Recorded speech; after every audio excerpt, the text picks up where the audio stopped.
milagres que Jesus Cristo ele operou, e a Bíblia Sagrada ela nos mostra que no ministério de Jesus nós vimos que foi um ministério curto, mas um ministério aonde Jesus Cristo ele pôde dar vista a cegos, Jesus Cristo ele pôde libertar os que estavam aprisionados pelas garras de Satanás.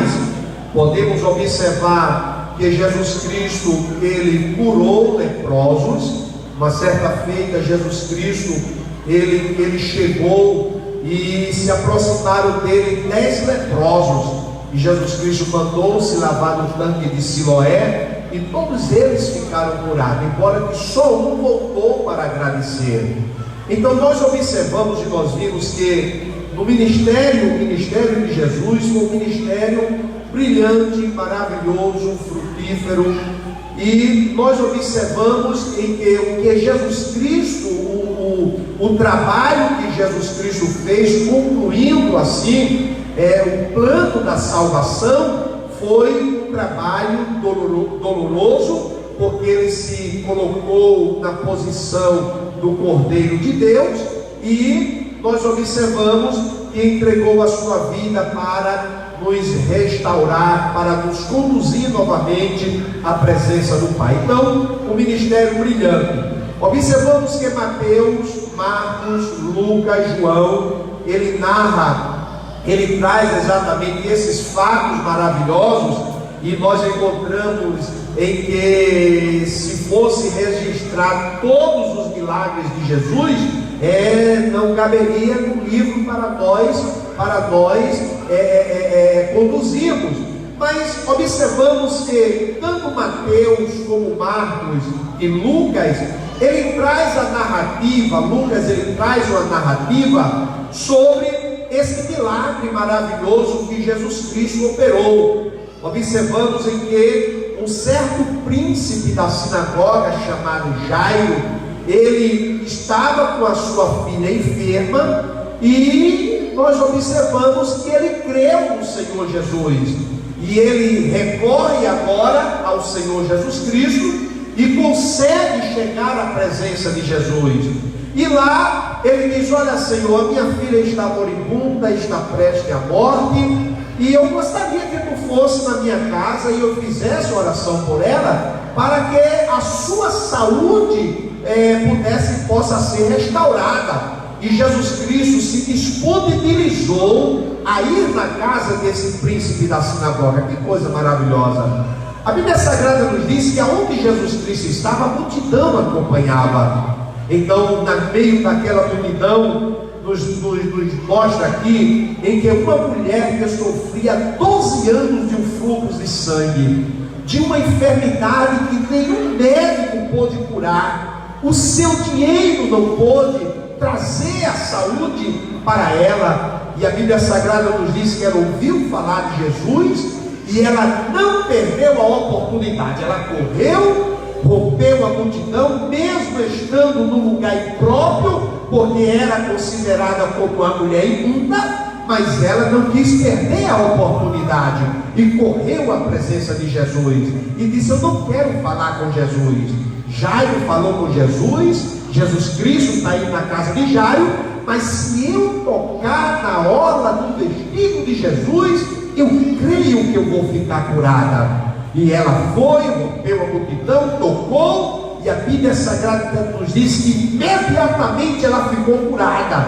Jesus Cristo para, em meio àquela trajetória, aquela caminhada à casa de Jairo, Jesus Cristo até parece, olha para cá, até parece que Jesus Cristo perde tempo. Ele para e diz: quem foi que me tocou as vestes? Os discípulos agora se envergonham de Jesus. Que negócio é esse? Jesus Cristo, a multidão joga ele para lá e para cá, e ele começa a perguntar quem foi que o tocou. A Bíblia Sagrada nos diz que Jesus Cristo pergunta novamente: quem foi que me tocou as vestes? Os discípulos se aproximam de Jesus e dizem: mestre, a multidão te aperta, te oprime, e tu vem perguntando quem foi que me tocou? Ele disse: se aquieta, porque eu senti que saiu virtude, poder de mim. Aleluia. Daqui a pouco aquela mulher trêmula se aproxima de Jesus e diz: foi eu quem te toquei. Jesus Cristo ali conversa com aquela mulher e diz: olha, filha, a tua fé te salvou, vai em paz e fica livre deste mal. Aleluia.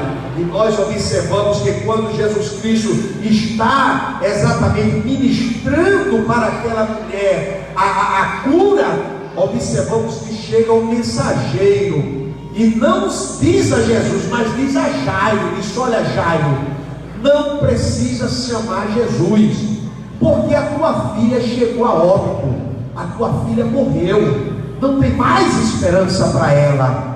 A Bíblia Sagrada nos diz que Jairo, Jesus Cristo, quando ouve aquelas palavras, olha para Jairo e diz: Jairo, crê somente, Jairo, o teu trabalho é crer. E a Bíblia Sagrada nos diz e nos mostra que Jairo creu e continuou a sua caminhada na casa, para a sua casa. Nos mostra que lá estava um plano tremendo.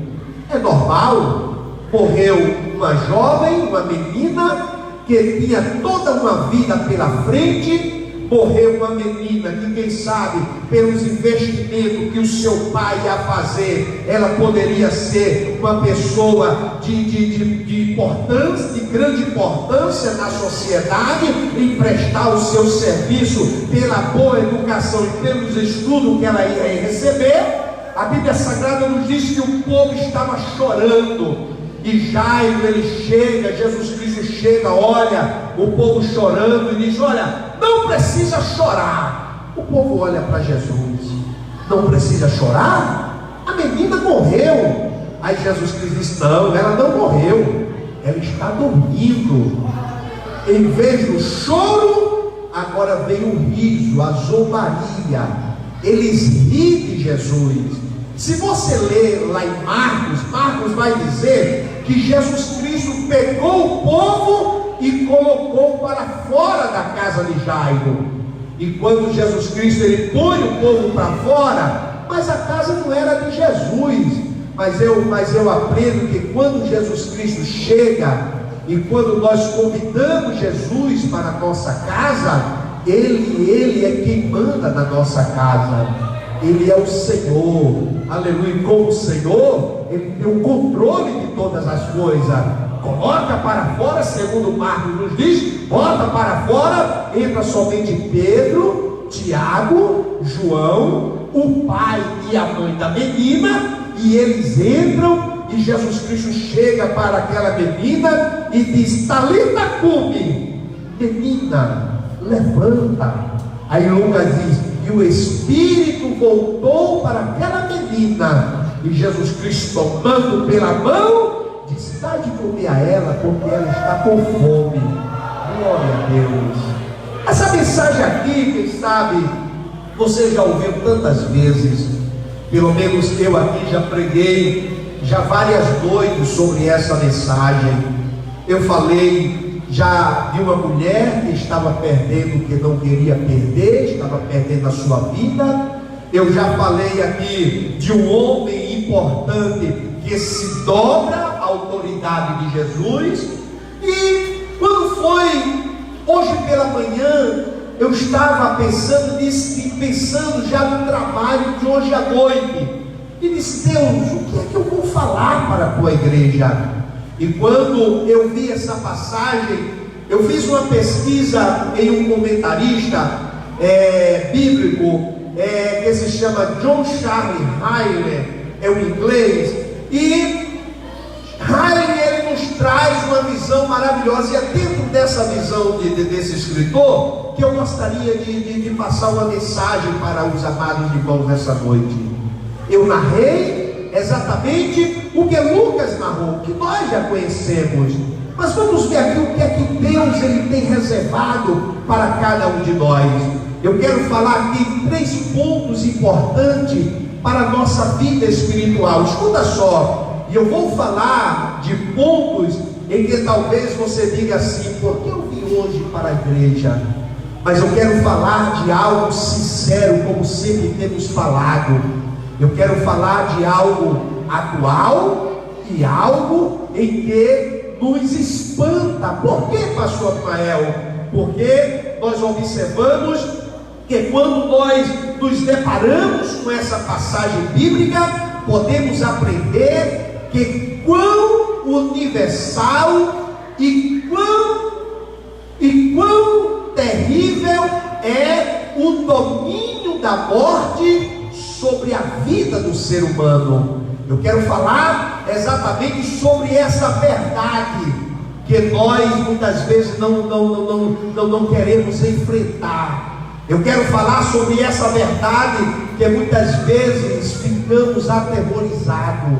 Eu quero falar sobre essa verdade que muitas vezes chega na porta da nossa família e ceifa o ente querido, uma pessoa mais próxima, e muitas vezes choramos, sentimos dor, e essa dor é uma dor amarga. Eu quero falar em que a morte, ela tem domínio sobre os homens. Observamos, meus prezados irmãos e dileto ouvinte da palavra de Deus, e quando falamos sobre a morte, nós não podemos deixar bem claro em que o que é a morte? A morte é uma separação. Escuta só, olha para cá por gentileza, deixa os diáconos trabalhar. A morte é uma separação. E a morte, nós aprendemos em que a morte, ela pode ser, ela existe a morte física, quando o espírito é separado do corpo. E o espírito sendo separado do corpo, essa parte mais frágil e mais e menos importante, eu digo com respeito o corpo, alma e espírito, com respeito à alma e o espírito, o corpo, quando sai do espírito, o corpo tomba, o corpo cai. E nós aprendemos em que a morte, ela nos assusta. Eu posso ver também que existe a morte também, a morte espiritual. É o homem separado de Deus. Quando a Bíblia Sagrada nos diz que quando o homem ele concebe, aleluia, ele concebe o pecado, quando o pecado nasce no homem, observamos em que há uma separação, e se chama a morte espiritual, o homem afastado de Deus. Existe também a morte eterna. Essa morte eterna é o homem afastado de Deus eternamente. Então nós podemos aprender, então nós vimos em que a morte é uma separação. É uma separação em que nós perdemos ente querido, perdemos amigos, perdemos colegas, perdemos pessoas que são importantes na nossa vida, mas sabemos em que a morte, ela é real.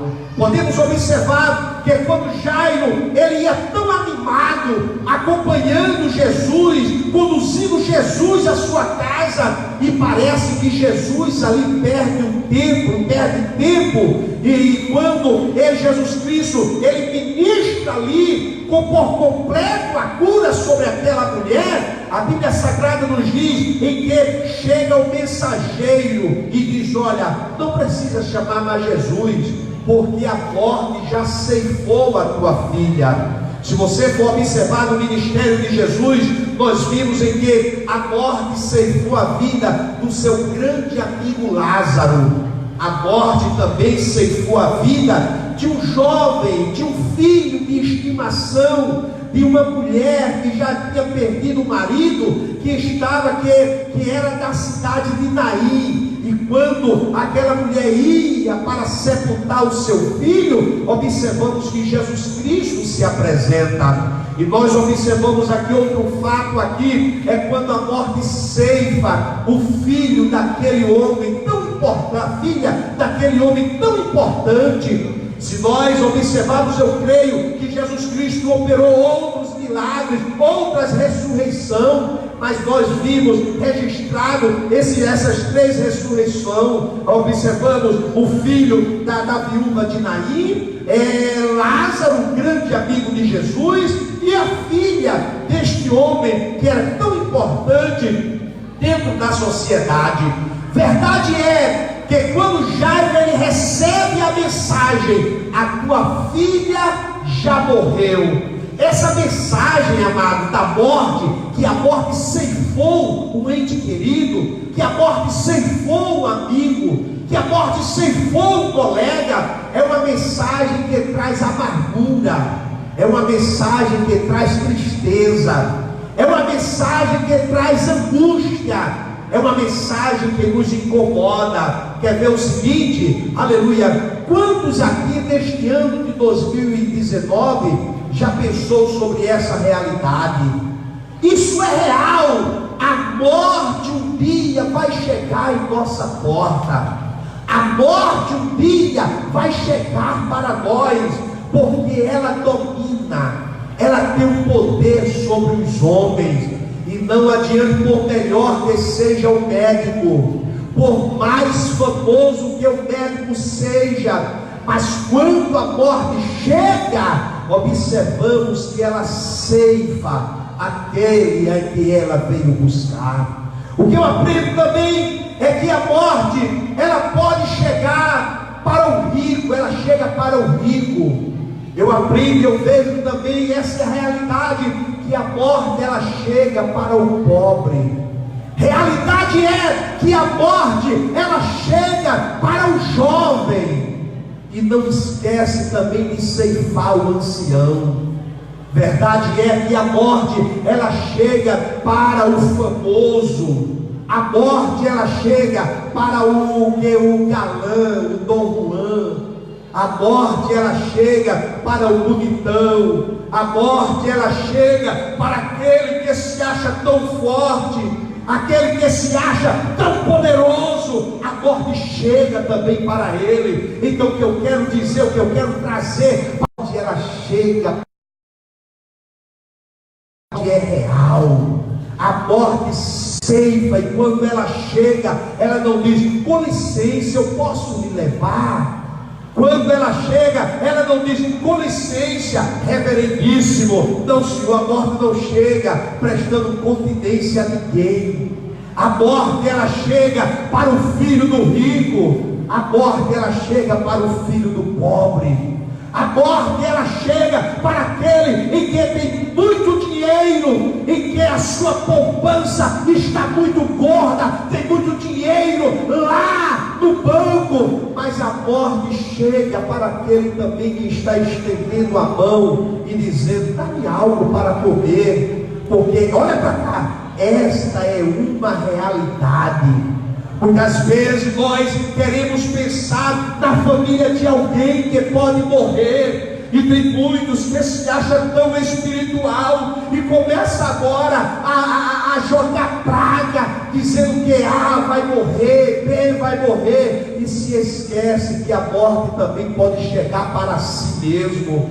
A morte pode chegar para os seus familiares. A morte pode chegar para a sua esposa, para o seu marido, para o seu filho recém-nascido, porque quando a morte chega, ela leva e não quer saber quem é que ela está levando. Veja onde a morte foi bater. Primeiro, observamos que a morte bateu no melhor amigo de Jesus. Nos diz a história, e nós observamos que o próprio escritor é Riley, e se você ver também outros escritores vão dizer que Jesus Cristo poderia se hospedar em qualquer lugar, mas ele escolhia a casa de Jairo. Nem quem tem mais, Jesus Cristo ia para a casa de Jairo sem mandar mensageiro dizendo: eu vou comer na tua casa, eu vou dormir na tua casa, eu vou me hospedar na tua casa. De repente chegava Jesus Cristo e mais 12, disse: olha, Jairo, hoje eu vim fazer pousada na tua casa, hoje eu vim descansar na tua casa,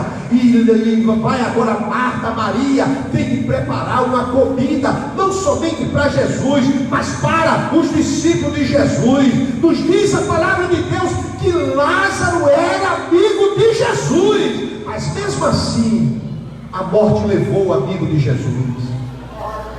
A morte chegou o mensageiro e disse: o teu amigo Lázaro está doente. Jesus disse: essa enfermidade é para a glória de Deus.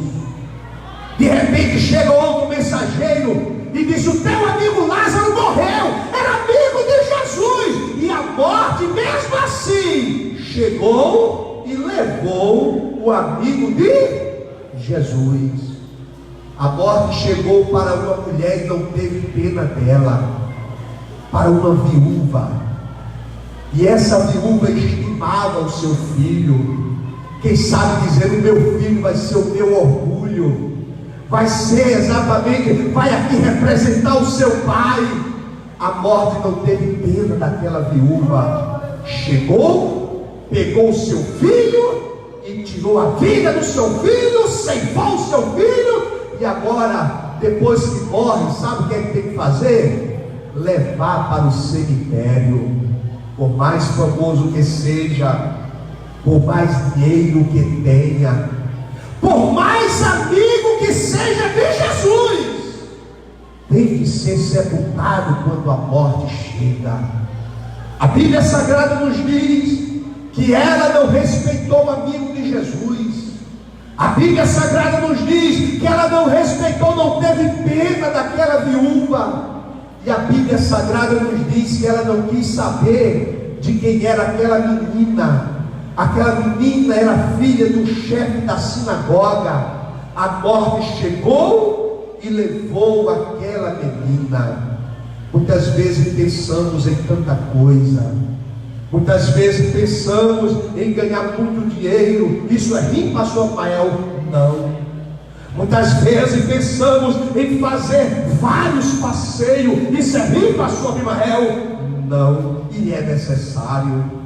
Muitas vezes pensamos em conquistar tantas coisas. Isso é rir, pastor Rafael? Fazemos projetos, planejamos, fazemos uma planilha, e essa planilha vai nos levar ao sucesso, mas nunca paramos em refletir quando a morte chegar diante de nós para nos levar. Sabe por que nós não pensamos nisso? Porque pensamos que é uma perda. Sabe por que nós não pensamos nisso? Porque tememos a ela. Sabe por que nós não pensamos nisso? Porque ela nos assusta, ela nos amedronta. Sabe por que muitos não pensam nisso? Porque pensam, porque está jovem, a morte ela não chega. Sabe por que muitos não pensam nisso? Porque pensam que são imortais.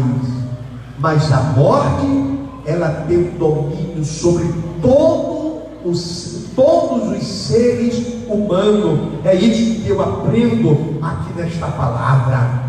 Quando Jairo está ali animado porque está levando Jesus para a sua casa, vem um mensageiro e diz: não incomode mais o mestre, a tua filha já morreu, ela vai levar, observamos, ela vai levar cada um de nós. Existem razões exatamente para nós não pensarmos nesta realidade. Não precisamos pensar nesta realidade. Sabe por quê, meu prezado irmão e meu prezado amigo? Porque todos nós precisamos nos preparar para quando a morte chegar. Tem gente que se prepara para fazer um plano funeral, e esse plano para não deixar problema para a família. Mas precisamos exatamente enfrentar a realidade quando a morte chegar para nós. Como nós vamos estar para receber exatamente ela? Existem razões, porque existe alguém que pode nos livrar do temor da morte. Escuta só, existe alguém que pode nos livrar. Nós não pensamos na morte porque nós temos medo dela. Nós não pensamos na morte porque sabemos que ela é mais forte do que nós. Nós não pensamos na morte porque sabemos exatamente que nos traz angústia, tristeza, nos leva a andar de cabeça baixa. Sabe por quê? Porque nós tememos a ela. Mas existe alguém, escuta só, existe alguém que pode nos livrar do temor da morte. E é esse que nós estamos pregando nesta noite. Esse homem se chama Jesus. Jesus pode nos livrar do temor da morte. Observamos, e se você for ler o livro de John Fox, o livro dos mártires, você vai ver homens em que enfrentaram a morte de cabeça em pé. Por que não falar da cruz de Santo André? Por que não falar de André, do apóstolo André, em que quando ele recebe a notícia que irá morrer, ele vai em direção exatamente à cruz, e nós observamos que as palavras do apóstolo André foram essas: ó cruz, que tanto te amei, que tanto te desejei, mas hoje eu venho a ti. E a Bíblia Sagrada nos diz que existe a cruz de Santo André. Foi exatamente a forma que André, ele entregou, exatamente sem temer a morte. Por que não falar de Pedro, que quando ele ia fugindo, de John Fox, quando ele ia fugindo para sair da cidade, fugindo exatamente por causa da perseguição, a Bíblia, a história nos diz que ele encontra o Senhor Jesus, e ele diz: mestre, para onde tu vais? E ele diz: eu vou voltar para ser crucificado, Pedro. E Pedro entendeu que deveria voltar para ser um dos mártires, e ele enfrenta a morte de cabeça erguida. Só pediu uma coisa: me coloque de cabeça para baixo, porque eu não sou digno de morrer como morreu meu Salvador. Aleluia. Se nós formos falar aqui, nós vamos falar de Tomé, que muitos olham e dizem assim: Tomé, aleluia, o homem em que você fala até mesmo repreendendo como algo diminutivo. Mas André foi um homem valoroso, em que entregou a sua vida e enfrentou a morte de cabeça erguida. Sabe por quê? Porque não temeram a morte. E só tem um que pode nos dar essa confiança, se chama Jesus Cristo, de nós enfrentarmos, de nós sabermos que ela virá, que a morte vai vir, mas vamos estar de cabeça erguida e falando como falou Paulo, aleluia, que o viver é Cristo, aleluia, mas o morrer é lucro, aleluia. Por que o morrer é lucro? Porque a morte é uma ponte que nos leva a nós estarmos na presença de Deus eternamente. Observamos em que o Evangelho nos dá confiança, e o Evangelho nos faz vivermos de cabeça erguida, sem temer esse inimigo, que vai ser o que será o último a ser vencido, que vai ser a morte. A Bíblia Sagrada nos diz que o Evangelho do Senhor Jesus nos dá a segurança de nós estarmos de cabeça erguida. Aquele que entregou a sua vida na cruz do Calvário, aquele que diz: eu vos dou vida, e vida com abundância, aquele que disse: aquele que crê em mim, ainda que esteja morto, viverá, aquele que disse ainda que o nosso corpo tombe aqui na terra, nós entraremos no céu de glória. Então a igreja anda de cabeça erguida, dizendo: a morte vai vir, mas vai ser uma ponte que me levará a estar eternamente na presença de Deus. Para isso, amigo, precisamos nos preparar. Outro ponto aqui importante em que eu vejo é que quando Jairo recebe a notícia: a tua filha morreu, a Bíblia Sagrada nos diz que Jesus Cristo ouve e disse: Jairo, crê somente, Jairo. Sabe por que Jesus Cristo disse isso? Porque a fé, escuta, a sua fé nos leva a confiarmos naquele que tem o poder sobre a morte. A fé nos leva a confiar, aleluia, em Cristo, nos momentos de angústia, nos momentos de aflição, no momento em que muitas vezes todos estão desesperados. A fé que está dentro de nós está dizendo: dizendo: a última palavra é do Senhor, a última palavra é do Senhor. Sabe por quê? Porque a fé nos eleva, a fé nos dá o equilíbrio, a fé nos traz a paz, a fé nos traz a segurança. Segurança em quem, pastor Mael? Nos políticos, nos homens aqui da terra? Não, porque todos são falhos. A fé nos leva a confiar naquele que tem o poder da morte. A fé nos leva a confiar naquele que tem o poder de perdoar os nossos pecados. A fé nos leva mais perto de Deus, e em tempo das adversidades, a fé me diz: aleluia, crê somente. Jesus falando: creia somente. Você é vencedor, você vai vencer, você vai chegar até o final. A fé me dá segurança, a paz, a tranquilidade, que Cristo pelejará as minhas pelejas. Bendito seja o nome de Jesus. Jesus Cristo olha para Jairo e diz: Jairo, crê somente, Jairo. Aleluia. Jairo creu, levou Jesus à sua casa. E o terceiro ponto eu aprendo que o infinito poder de nosso Senhor Jesus Cristo está, ele que ele tem sobre a morte. Olha para cá. Quando eu falo isso, eu vejo pessoas tão sábias que a morte ceifou.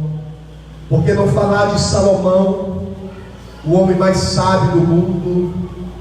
Por que não falar do apóstolo Paulo, que escreveu a maior parte do Novo Testamento, falando de homens poderosos?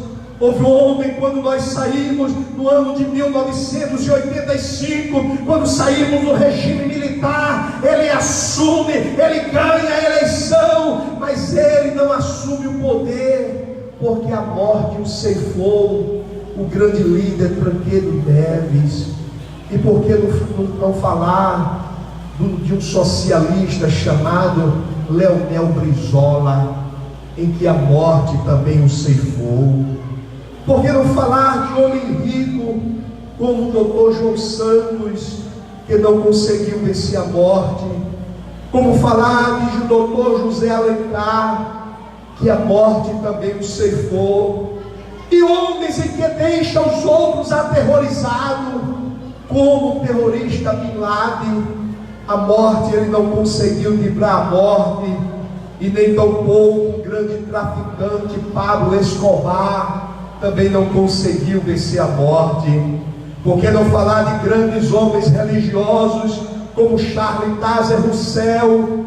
Não conseguiu vencer a morte. Homem que tinha o poder de influenciar a pessoa como Maomé, também não conseguiu vencer a morte. Por que não falar também de homens exatamente que conseguiram exatamente trazer um pensamento nacionalista ou patriota para o povo, para os alemães, como Hitler? Mas a morte também chegou para Hitler. Mas a Bíblia Sagrada nos diz: se nós formos ao sepulcro aonde colocaram Jesus, está lá escrito: ele não está aqui, mas já ressuscitou. Aleluia. E é esse Jesus, amigo, que nós te anunciamos, que tem o poder sobre a morte, que a morte não conseguiu deter o meu Jesus. Colocaram ele numa sepultura fria, colocaram ele lá numa gruta, colocaram uma grande pedra, mas quando chegou o terceiro dia, que foi assim que ele proferiu, a pedra foi removida e Jesus Cristo ressuscitou. É esse Jesus que nós te anunciamos, esse Jesus que te dá força, esse Jesus que te impulsiona, esse Jesus que te dá esperança. Talvez você já bateu em tantas portas, e até mesmo você diga: eu temo exatamente quando a morte chegar diante de mim. Ora, eu quero te dizer: Jesus Cristo vai te dar a segurança. Por quê? Porque a nossa cidade não é essa. Nós estamos em direção à cidade futura. Jerusalém está preparado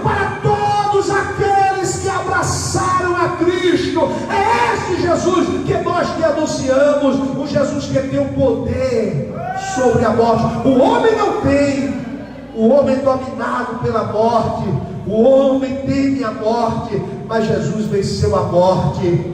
E é esse Jesus que eu te anuncio. Sabe por quê? Porque ele chega lá naquela casa e diz: menina, levanta. Aleluia. Quem sabe lá no seio de Abraão, aleluia, pai Abraão disse: ora, estou ouvindo a voz poderosa. E que poder é esse? É o poder que tem sobre a morte. Você tem que voltar. A Bíblia Sagrada nos diz que o Espírito voltou à menina, e a menina se levantou, porque Jesus tem o poder sobre a morte. E é esse Jesus que nós te anunciamos. Não é um Jesus fracassado, não é um Jesus falido, não é um Jesus em que nós vimos, em que anunciaram, em que o diabo venceu ele no caminho da cruz. Não, Senhor, o caminho da cruz, aleluia, foi o caminho aonde a Bíblia Sagrada nos diz que cada pisada em que ele deu, ele sarou as nossas feridas e as nossas transgressões. Ele cravou na cruz do Calvário. Jesus tem esse poder, meu prezado amigo, e eu quero te convidar neste momento para você se preparar, preparando, aceitando a Cristo como teu Salvador. Onde está a primeira pessoa que crê no Evangelho, que crê no Jesus que tem o poder sobre a morte? Onde está? Ao final, o labor desta vida. Onde está a primeira pessoa? A igreja fica em pé, por gentileza. Chegar, que destino há de ter a tua alma? Qual será no futuro teu lar? Meu amigo, hoje tu tens escolha. Presta atenção. Vida ou morte, qual vais aceitar? Amanhã pode ser muito tarde. Hoje Cristo te quer libertar. Queremos agradecer a você que nos acompanhou pela rede social. Deus continue te ajudando, Deus continue te abençoando. E esta é a realidade. Precisamos nos preparar para quando a morte chegar, ela ser uma ponte que nos conduzirá à presença de Deus. Deus continue te abençoando. Muito obrigado, Bruno. Que as mãos de Deus permaneçam te ajudando, te abençoando. Eu gostaria, meu